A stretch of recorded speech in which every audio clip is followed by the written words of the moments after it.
Right guys, welcome back to a brand new video from Harry's Transport Diaries, and today you join me at Poole railway station. The time has just gone 25 to 5 in the morning, and instead of getting the train this morning, we're going to be doing something a bit different and taking National Express from Poole in Dorset all the way to London Victoria on the 0500 service. So without further ado, let's get straight into the video here at Poole. I should just quickly add that the coaches do not go from the railway station. It's going to be a short walk up to the departure point. So let's go and get it. So as we see a South Western Railway class 444 pulling in to form the first service of the day to Waterloo from Poole. Our service today has a couple of calling points, including, so we've got Poole, Parkstone, there's one in Branksome, Westbourne, and then we stop at Bournemouth for 10 minutes before moving on to Ringwood, which is our last stop in Bournemouth and Hampshire, Dorset and Hampshire, sorry. Before we head to Heathrow, and then we got Heathrow Terminal 5 and Heathrow Central, and then Earls Court and London Victoria. So yeah, this journey, as I said, is meant to take 3 hours and 50 minutes. Quite long, but is it really that bad? Let's find out. Quite a weird walk around Poole at this time in the morning. There's the level crossing that cuts through the high street. Right guys, so we have made it. We've got about 7 minutes till departure, so we're just waiting for our coach to come in, and then yeah, we'll get on board. So it's not the most ideal place to be sitting at 5 in the morning, but yeah, let's get on board.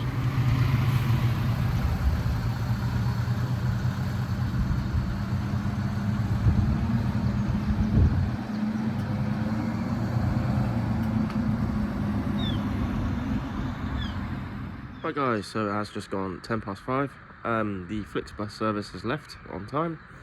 The first South Western Railway service of the day has left on time, but still no sign of our bus. Well, coach, you know what I mean. Yeah. Getting a little bit cold now. Come on, National Express. And here it is, guys. Coming in at about 17 minutes late. But finally, she's here, and let's get on board.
approaching to our first stop, and this is Heathrow Terminal 5. This is for Terminal 5, make sure that you take your belongings if you please. Thank you, travel for National Express.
Sorry about that, guys. I just got interrupted by a couple of Avanti services. So what I was going to say is, just to summarise, is I personally would rather take the train unless you want to save the money, which is completely understandable. Or if you've got a flight at Heathrow, it's so much easier getting the bus from Poole to Terminal 5 and Terminals 2 and 3, in which we did call at. But other than that, if you're just going to London for the day or through onwards connections and you've got no real time constraints, I would definitely take the train. However, with that being said, if it's any consolation, I do find it much easier to sleep on the bus, and I slept for a large majority of the journey. Make of that what you will. But if you have enjoyed what you've seen here from Harry's Transport Diaries, please make sure to hit the like button, subscribe to the channel, and I'll catch you guys in the next video, which will be posted next Saturday at midday. So I'll catch you guys in the next one. Bye bye. Right guys, so welcome to Wolverton. This is where I've started my day after my coach trip this morning. So what did I think of National Express? I'm not going to lie to you, when I first boarded the bus, the staff member was not in the best of mood, shall we say. I think he was a bit upset with the state of his bus. The toilet absolutely stank. I don't know why, obviously, but it was not pleasant in there. Hopefully the video itself did it justice. But yeah, we were relatively quiet until we picked up a large number of passengers at Bournemouth. The ticket itself cost me £15.10 for a single. Well, that's what it says on the National Express app.